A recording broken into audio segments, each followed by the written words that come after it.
Bonjour à tous! Aujourd'hui nous allons voir comment marcher à côté de son cheval en toute sécurité.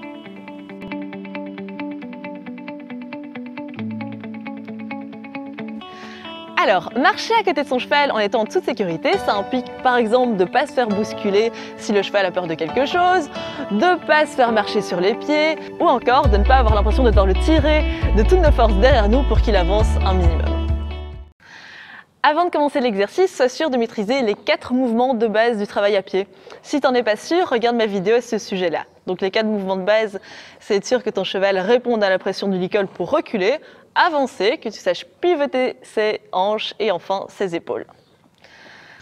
Alors, lorsque je marche avec mon cheval, je ne veux pas être devant lui, et je ne veux pas non plus qu'il me dépasse parce que ça peut être un petit peu dangereux. Si d'un coup il prend la main parce qu'il a peur, ça peut être dangereux. Donc quand je marche à côté de mon cheval, je veux être entre son nez et son épaule.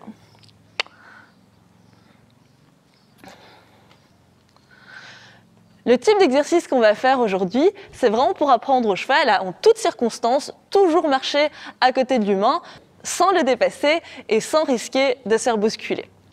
Alors pour ce faire, on va enchaîner les transitions, c'est-à-dire qu'on va marcher, s'arrêter, reculer, marcher, s'arrêter, reculer, pour vraiment que le cheval s'habitue à toujours être à la même hauteur que nous. Dans ma corde, c'est bien mou, je regarde loin devant moi, je respire, je m'arrête et je recule.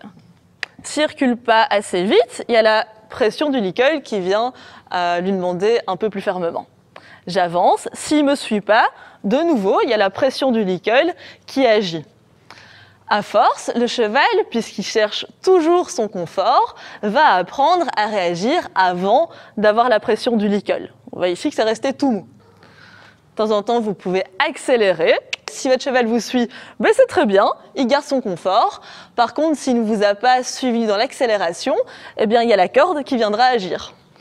Vous entraînez ces mouvements en étant une fois à gauche de votre cheval et aussi une fois à droite. Si votre cheval vous dépasse, quand vous arrêtez, par exemple, il ne s'est pas arrêté et vous vous retrouvez là, simplement, vous écartez la corde vers vous, la longe, et vous faites pivoter sa hanche pour de nouveau avoir le contrôle sur ses pieds. Vous vous retrouvez en face de lui et vous le faites reculer. Mais normalement, si vous maîtrisez bien vos 4 mouvements de base, ça ne devrait pas arriver. Savoir marcher à côté de son cheval en étant en toute sécurité et être sûr que votre cheval ne vous dépasse pas, ça va vous aider dans pas mal de domaines, notamment lorsque vous mettez votre cheval en prairie. Ce sera d'ailleurs l'objet de la prochaine vidéo. Pensez à vous abonner pour être au courant des dernières nouveautés et je vous dis à très bientôt!